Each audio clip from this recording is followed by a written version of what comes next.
तेच मला बद्दल बोलायचं होतं की शाळेत म्हणजे आता सगळं आहे पण ते सुरू नसते, कारण की स्कूल्समध्ये तर पहिले ते वाटायला लागलं होते ते आहेत, पण रोबोटिक्सचे वगैरे जे आहेत ते त्याचे सेशन्स जे असतात, क्लासेस असतात ते कमी असतात.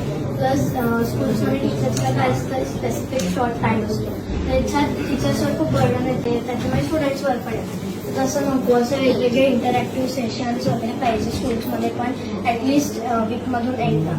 प्लस एक माझी रिक्वेस्ट आहे की स्कॉलरशिपची एक्झाम असते ना फिफ्थमध्ये मॅथ्सची, आता मी 6th पण त्या स्कॉलरशिपच्या एक्झाममध्ये महाराष्ट्र बोर्डच्या यांना आणि गव्हर्नमेंट स्कूल्सला स्कॉलरशिप वगैरे भेटते, पण आता CBSE वाल्यांना देऊ शकतात, तर त्यांना ॲप्रिसिएशन आणि थोडीशी स्कॉलरशिप नसली तरी चालते, पण ॲटलिस्ट ॲप्रिसिएशन.